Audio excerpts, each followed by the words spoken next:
Hello friends, हमने portfolio management का illustration करने जा रहे हैं। जितने भी इलस्ट्रेशन आपके एग्जाम में दिया, क्वेश्चन में बुक में दिया हुआ है, जो कि स्टडी मटेरियल का क्वेश्चन है, वो सारे के सारे क्वेश्चन हम करते हैं। देखिए, इन्होंने कहा सबसे पहले इलस्ट्रेशन और mister Amit bought 10 shares of TCS 1/4/2018। यहाँ पे उन्होंने कहा कि 01/04/2018 को 10 शेयर्स परचेज किया TCS का, और कितना में परचेज किया, वो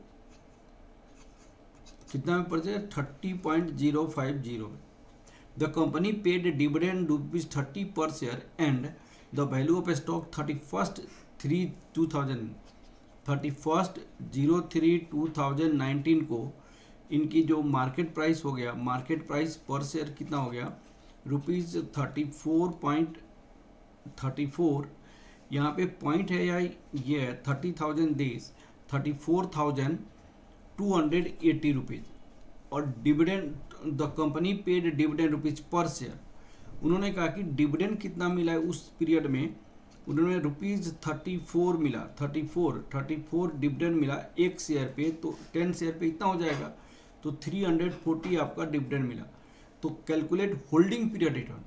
तो होल्डिंग पीरियड रिटर्न का फॉर्मूला मैंने क्या बताया, P1 P0 plus dividend whole divided by P0 into 100। तो इसमें ये वाला P1 हो जाएगा, ये आपकी P0 हो जाएगा, ये आपको डिविडेंड हो जाएगा। तो क्या होल्डिंग पीरियड रिटर्न निकल सकता है कि नहीं निकल सकता है? एकदम निकल सकता है। तो यहाँ पे होल्डिंग पीरियड रिटर्न क्या होगा, holding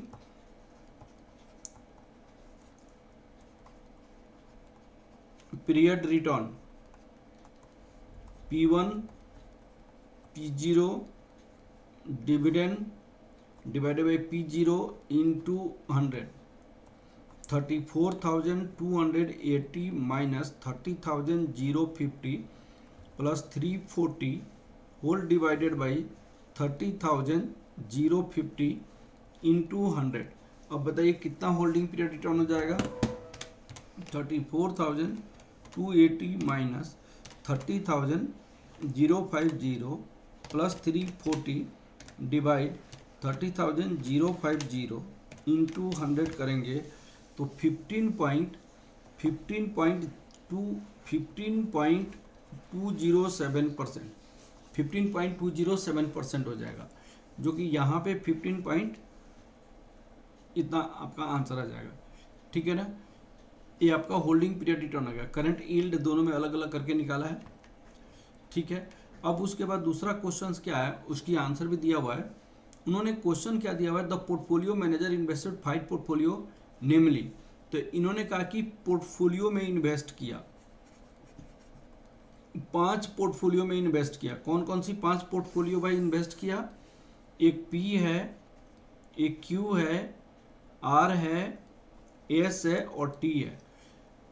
and ratio, in the ratio का मतलब वेट, क्या किस किस वेट में इन्वेस्ट किया, ये 0.30 पूरे वेल्थ का इन्वेस्ट किया, 0.20, 0.25, 0.15, 0.10, इस रेशियो में वेट इन्वेस्ट किया। वेट, तो ये आपको सपोज करो PI हो गया, प्रोबेबिलिटी मैंने वेट हो गया।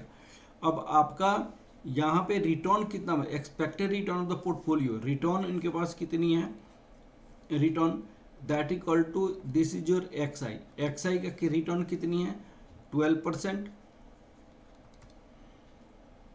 14%, 20%, -20%, -20%, 10% और 9%। तो आपसे पूछा गया कंबाइंड पोर्टफोलियो रिटर्न क्या होगा, पोर्टफोलियो रिटर्न क्या होगा। तो पोर्टफोलियो रिटर्न का एक फॉर्मूला मैंने आपको बताया था, पोर्टफोलियो रिटर्न का फॉर्मूला मैंने बताया था आप लोगों को, return A weight A, return B weight B, return C weight C, return D weight D, ऐसे करके जाएगा। तो ये प्रोबेबिलिटी नहीं है, ये वेट है, इनकी वेट है। तो वेट है ऑलरेडी, वेट है, तो यहाँ पे वेट दिया हुआ है, ये आपका रिटर्न दिया हुआ है। तो वेटेड एवरेज आपका क्या हो जाता है, पोर्टफोलियो रिटर्न का मतलब आपका रिटर्न वेट ए रिटर्न ए, ऐसे। तो इसको मल्टीप्लाई करेंगे तो 12 इंटू 0.3 ये वेट और रिटर्न, तो 3.6% हो जाएगा, 3.6%। और यहाँ पे 2.8% हो जाएगा, यहाँ पे आपको 5% हो जाएगा, यहाँ पे आपको 1.5% हो जाएगा, ये 0.90% हो जाएगा। तो पोर्टफोलियो वेट आपका कितना हो जाएगा, यहाँ पे 3.6 प्लस 2.8 प्लस 5 प्लस 1.5 प्लस 0.9 आपको 13.8% हो जाएगा, 13.8%। यहाँ पे 13.8%। अच्छा देखिएगा फिर से, 3.6 प्लस 2.8 प्लस 5 प्लस 1.5 प्लस 0.9, 13.8% आपका रिटर्न हो जाएगा। This is 13.8%। तो ये आपका 3.8% क्यों कर रहा है, 12 इंटू 13.8% आपका पोर्टफोलियो रिटर्न हो जाएगा। ठीक है, अब नेक्स्ट क्वेश्चन देखिए, उन्होंने आपसे क्वेश्चन बोला यहाँ पे प्रोबेबिलिटी कैलकुलेट द, उन्होंने क्या बोला क्वेश्चन में क्या बोला गया है यहाँ पे, calculate the return of the portfolio which is 60% invested in TCS और 60% invested in TCS and the rest invested in Reliance Industries Limited. The probability of the return of the different condition of the economic as this, growth condition में आपका probability 0.50 है 50%, TCS से return 16% है, return of Reliance industry limited से 12% है, stable में 40% chance है stable का, 12% रिटर्न TCS से है, ये आपका 14% है, रिसेशन में यहाँ पे 10% चांस है, 0.6 और 0.2। यहाँ पे आंसर नहीं मिलने का रीज़न ये है कि ये माइनस है, माइनस। तो जब ये माइनस होगा तो ये सारे माइनस होंगे, तो जब माइनस होगा तो आंसर क्या हो जाएगा बताइएगा, 3.6 प्लस 2.8 माइनस 5 प्लस 1.5 प्लस 0.9 3.8 आ जाएगा। ये आपको नेगेटिव होने से आपको 3.8 हो जाएगा, नेगेटिव को मैं कंसीडर नहीं कर पा रहा था। अब सुनिए, तो यहाँ पे आपको बोला है कि अगर वेट ऑफ टीसीएस का वेट आपका कितनी है 0.60 है, तो weight of Reliance industry limited का कितना होगा, देखिएगा वेट का सम 1 होता है, तो रिलायंस इंडस्ट्री लिमिटेड का वेट कितना हो जाएगा 0.40 होगा। तो आपको सबसे पहले टीसीएस का एक्सपेक्टेड रिटर्न निकालना पड़ेगा, रिलायंस का एक्सपेक्टेड रिटर्न निकालना पड़ेगा, फिर इस वेट में पोर्टफोलियो रिटर्न निकालना पड़ेगा। तो कैसे करेंगे, एक्सपेक्टेड रिटर्न ऑफ टीसीएस, तो 16 into 0.50 plus 12 into 0.40 plus -6 into 0.10, तो ये 8% प्लस 4.8%, ये माइनस 0.6%। तो इसका रिटर्न कितना हो जाएगा, 8 प्लस 4.8 माइनस 0.6, ये 12.2%। अब उसी तरह expected return of Reliance, expected return of Reliance industry limited 12 into 0.50, 14 into 12 into 0.50 plus 14 into 0.40 minus 2 into 0.10, इसका रिटर्न कितना हो जाएगा 6 प्लस 5.6 माइनस 0.20, 6 प्लस 5.6 माइनस 0.2 11.40। अब आपको क्या निकालनी है? पोर्टफोलियो रिटर्न निकालनी है। Portfolio return, portfolio return, weight of Reliance industry limited, return of Reliance industry limited plus weight of TCS, return of TCS. अब रिलायंस का वेट कितनी है?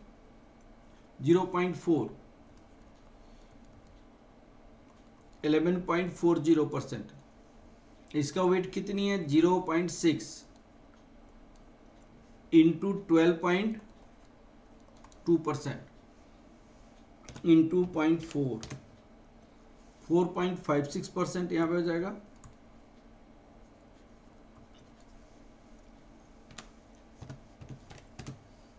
सेवन 7.32% हो जाएगा। दोनों को ऐड करेंगे 4.56, 11.88% हो जाएगा। 11.88% आपका रिटर्न हो जाएगा। 11.88% आपका रिटर्न हो जाएगा। अब देखिए यहाँ पे एक क्वेश्चन 11.88% रिटर्न आ गया, ठीक है। अब ये क्वेश्चन हो गया।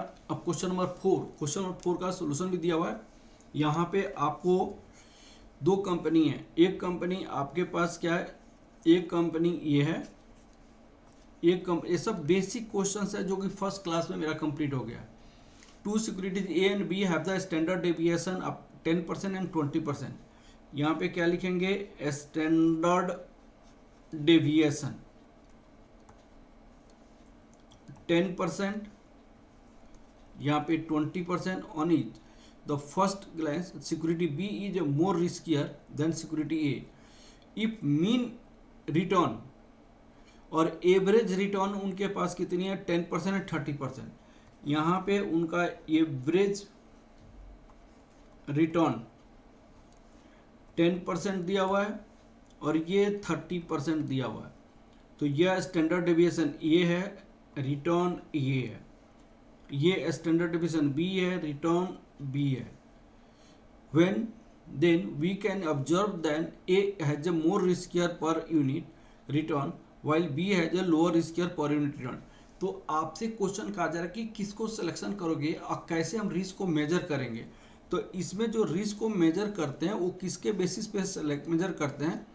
कोफिशिएंट ऑफ वेरिएंस के बेसिस पे सिलेक्शन करते हैं। कोफिशिएंट ऑफ वेरिएंस ये कहता है risk per unit of return, per unit of return कहता है, risk per unit of return. Standard deviation, average return, ये फॉर्मूला होता है। तो ये आपकी रिटर्न, आपका जो है ये एवरेज रिटर्न है। ये जो आपका जो रिटर्न है यहाँ पे, ये जो रिटर्न है ये आपकी एवरेज रिटर्न है। तो यहाँ पे कोफिशिएंट ऑफ वेरिएंस निकालते हैं। Coefficient of variance, coefficient of variance का मतलब standard deviation divided by average return. तो यहाँ आपको कितना हो जाएगा? 10% divided by 10% that equal to 1। यहाँ पे 20% डिवाइडेड बाई 30%, ये आपका कितना हो जाएगा? 2 डिवाइडेड 3 दैट इक्वल टू 0.66, 0.667। तो आपका पर यूनिट रिस्क, आपका पर यूनिट रिटर्न के कंपेयर में रिस्क ए का ज़्यादा है। रिटर्न के कंपेयर में रिस्क ए का ज़्यादा है। रिटर्न के कंपेयर में रिस्क ए का एक्सेस है। रिटर्न के कंपेयर में रिस्क ए का एक्सेस है, जो आपको यहाँ पे बताया जाए। रिटर्न के कंपेयर में रिस्क ए का एक्सेस है, ठीक है। चलिए ये क्वेश्चन कंप्लीट हो गया। नेक्स्ट क्वेश्चन 4 नंबर क्वेश्चन मैं नेक्स्ट क्लास में कराऊंगा। Okay, thank you class, thank you.